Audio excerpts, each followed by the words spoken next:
Welcome to Cartoon People. In this week's episode, we're going to be talking about cartoon dogs. Charles, you've just drawn a cartoon dog. Why are they so popular with cartoonists? Why do you draw dogs? I think, people like them. I mean, the readers tend to like them, and Matt likes it. I like drawing them. There are a lot of things that are funny about dogs. But I would also say it's kind of natural to want to draw animals. I think the first thing that I ever drew, after I'd drawn sort of mum and dad as stick figures, that kind of, maybe their house, I don't know. I started drawing animals, and I drew them by looking at my plastic zoo animals that I had. I can definitely remember drawing dogs. I think that's maybe, if you were to look at what children draw, I reckon it might be like the third or fourth thing a child will draw. If you've got a dog, you'll draw it in your family picture, I think. But also, I think kids will draw dogs even if they don't have dogs. I notice my friends' kids; they're always obsessed about dogs. There's something about if you're drawing, I guess they're good material for and cars. Weirdly, I don't know why. Dogs and cars, it's something that you started drawing from a very early age, and it is very popular with cartoonists. I mean, it's a feature of a fair number of cartoons. Absolutely, yeah. But perhaps the most famous character from a newspaper cartoon, got to be Snoopy. It's got to be Snoopy. Yeah. Although that's not the actual name of the strip, but everyone knows it as that. I think it started off as being Charlie Brown and Friends or something. Or no, maybe it started off being called something like Little People or something like that. But anyway, Snoopy became the star and has actually had a moon landing craft named after him, I think. So he's probably one of the most recognisable cartoon characters ever created. I mean, not quite on a par with Mickey Mouse, but certainly up there. Yeah. Weirdly, he looks a little bit like Alex. I can... With a giant nose, you mean? I'll draw a quick... he's got this big nose, Snoopy. By the way, we're well aware there are lots of other cartoon dogs. Marmaduke, Odie, the dog from Garfield, Officer Pup. Did Snoopy have a thing on his back? I can't remember. That's sort of roughly what I think of Snoopy as looking like, and Alex is also kind of a bit like that. Or you could draw him a bit like that. Slightly different colour. Maybe there's something about the big nose that cartoonists just like. Dogs are definitely one of the first things that children would draw, and it's very natural because they're often part of the family, aren't they? That's the unusual thing about dogs. As pets, they are like another family member. The question is, if you're an aspiring cartoonist, how do you draw a cartoon dog? What's the sort of key principles that you should use? Well, I would say, and this is actually true of most animals, the only thing you probably want to be aware of with dogs is that their anatomy fundamentally goes in slightly different directions. Like you get a dog leg where their leg is, it's different, which I'm going to draw onto this picture here, which is you get a sort of, the backbone goes along like that, and then the hips there, and then you get that goes down to the knee, and then that goes down to essentially what ought to be the foot, which is always on tiptoe. In fact, it's humans or primates as the odd ones out. And then you get their feet go like that. Their, feet, I don't know how many legs they have in that. Probably got 2 bones there, or a double bone there. And then little thing like that. And the same with the front is that they go the wrong direction. So they actually, let me think, there's a bone there which goes backwards with the, it's like a hand essentially. And the elbow, I think, is there. And then the shoulder blade kind of comes down to like that, basically. So in some ways it's more important to know about the internal skeleton of a dog to draw it successfully in a cartoon, more so than for a human, because you can do bendy arms with humans, and that's fine. If you care at all, that is, there are people who occasionally draw a dog like Snoopy has actually got sort of, I think he has it both ways, but he has sort of human legs, and you can draw them with human legs like a pantomime dog, you know, where you'd have kind of the knees go at the front instead of at the back, you know. But you're gonna have better results if you understand a little bit If you know anatomy. You need to like with all things that you draw, you're not drawing from life when you do a cartoon. You're drawing from what's in your head. Yeah. And so you want a mental model of what something is, you know, that you're kind of using. What the internal structure of a dog is, so you can then represent it. Same as when you're drawing a man, same as when you're drawing anything really. You've got a basic idea of what it is. I mean, I actually made this morning, I made a roughly my own mental model of a dog, and this is the kind of thing that I do for the kids. And in fact, I did rather a marvellous book on folding dinosaurs based on the same principle, but that's more complicated. If you'd like to buy a copy of that book, links in the video description below. I think you have to go to eBay, actually, or me, personally. I drew out a sort of dog, like a sort of a rug of a dead dog, I suppose. That's a flattened dog. That's a flattened dog. Actually, we've broken the golden rule there, because you're never supposed to mention dead dogs in anything that's supposed to be light and entertaining. But I would say that there are actually people in, you know, kind of different sorts of society, tribal societies, nomadic hunter-gatherer societies, and actually they draw animals like that. They draw them showing all four legs, and they do a top view quite often, actually, which don't know what to draw from that, but they don't draw the sort of, you know, camera eye viewpoint of a side view, which is what we're known for in the West. I mean, this is kind of. I mean, all it is, you know, with a... This is going to look seamless not in the top edge, the actual three-dimensional. So as if the camera was pointing at it from there. There we go. So we see this is a three-dimensional dog. There we go. Sort of three-dimensional dog. So the idea is that there's almost Aren't you glad you didn't go through the whole process of me cutting it out, Adam? I am, yeah. When we were talking about this episode, there was a suggestion that you were going to make that on camera, and I slightly lost the will to live. But what it is the platonic ideal of a dog. That's what we're talking about. That there's like a... You have an idea of what a dog is, same as you have an idea of what a cartoon person is. You know? And then you add to it, and that's the thing about, I suppose, breeds of dog, is that they probably actually all do come from the same... Well, if you think about it, there's... if you look at the chart of breeds, before we started doing the very kind of extreme breeding, they all look more dog-like. They're all much closer to what you might call that kind of... Right. Like the idea of a dog. Yeah. And I think the breeds now are quite cartoonish. So if you think about a dachshund or a pug looks like it's been hit in the face with a frying pan. They probably get more exaggerated as well as people breed them, kind of go, I bet you I can get a dachshund with even shorter legs. There are the same principles apply to drawing a human with drawing a cartoon dog, that you are exaggerating certain features. Yeah. And I would say, you know, that's why you make your choices as a cartoonist, you know, kind of what kind of dog it is, but also how funny you want to be. You know, it's like with a cartoon person, you don't want to make everything funny. You don't want to make, you know, kind of funny eyes and a funny hat and funny hair and a funny nose and a big funny mouth and funny feet and funny hat. You've got to kind of say, right. Well, you've just described a clown.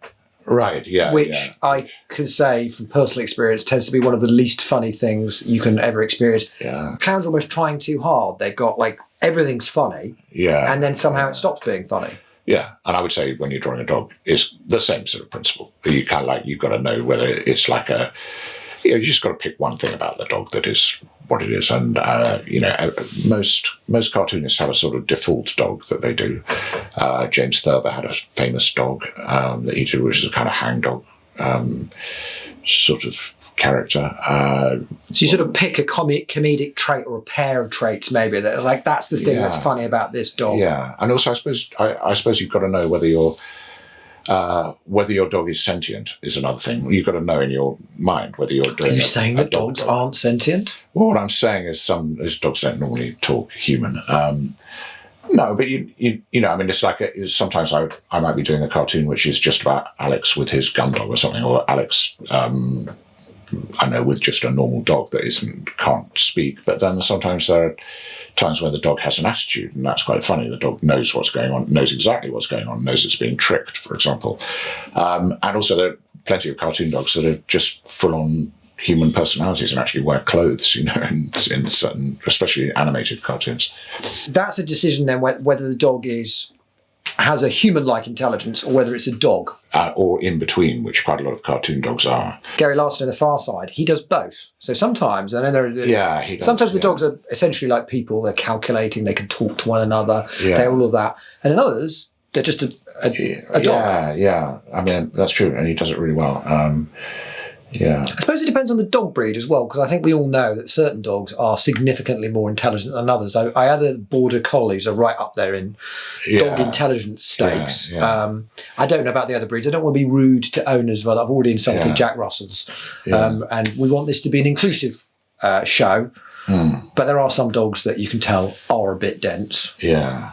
I mean, I suppose I'd draw it's all about the eyes normally with a dog. Yeah. I mean, I think that if I was drawing sometimes I draw actually quite realistic dogs, for whatever, and but if I'm drawing a kind of a dog that's not really supposed to be intelligent, I'd probably just draw a kind of, just do a line across for where its eyes are.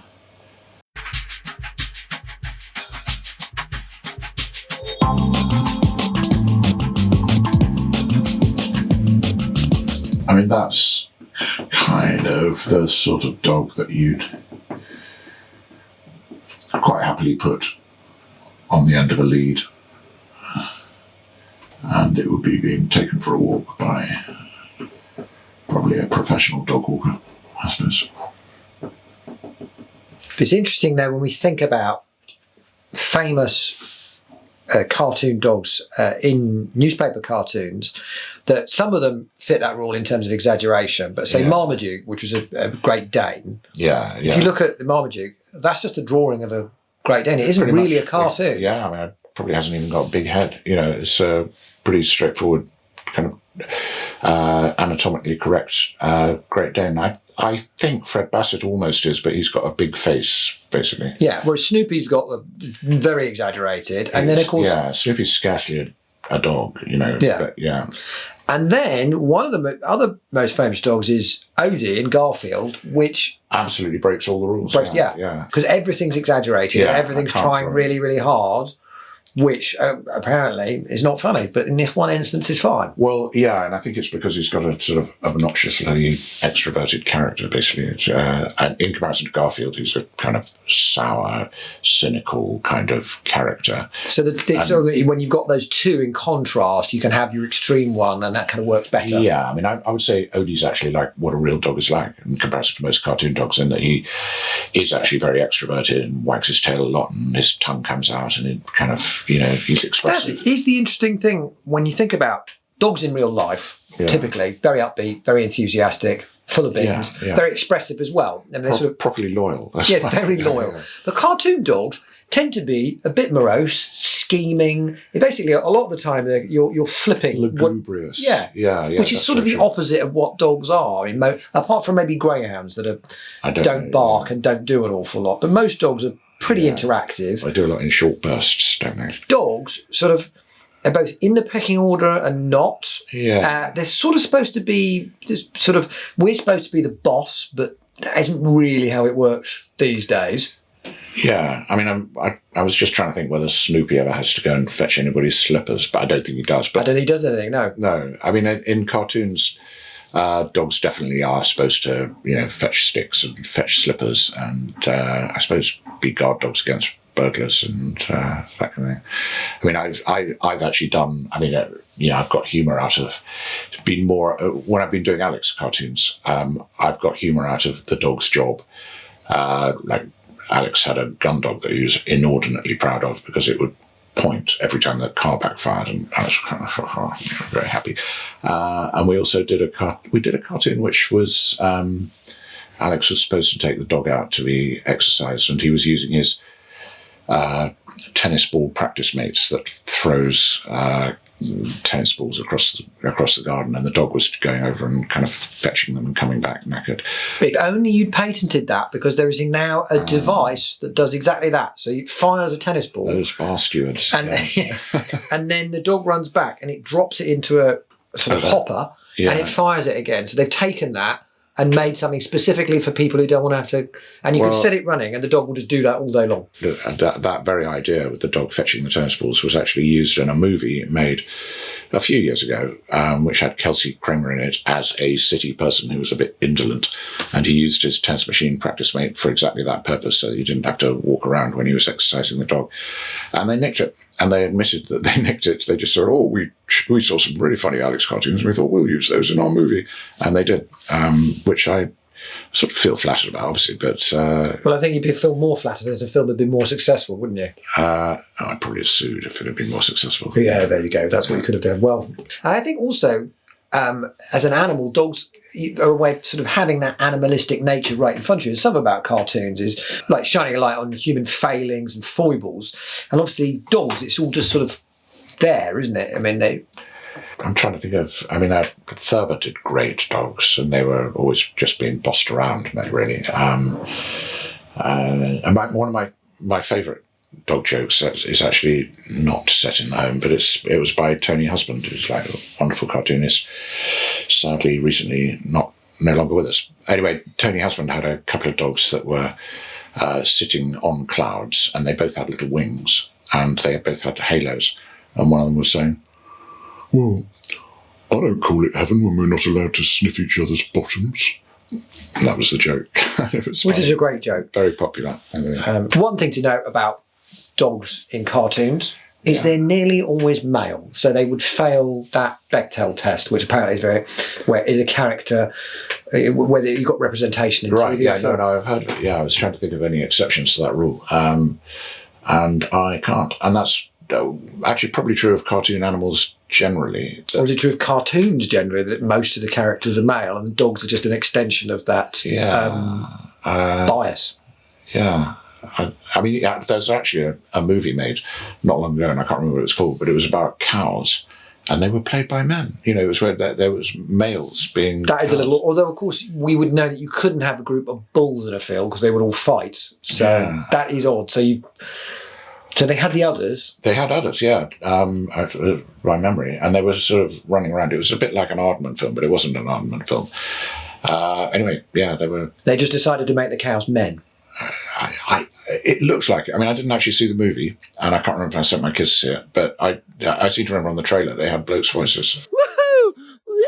Woohoo! Moo? Have you got any final cartoon dog thoughts? Let me rack my brain.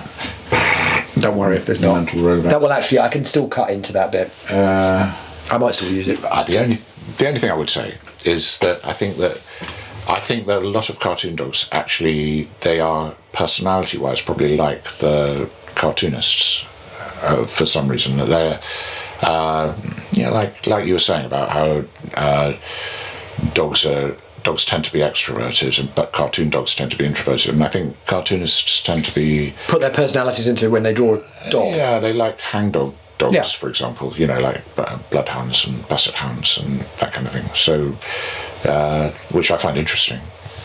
But then to be fair, if you can go against the grain. If you're going to choose to draw a cartoon dog, I mean, you could do anything, I guess. Whatever works for you as the cartoonist. Yeah.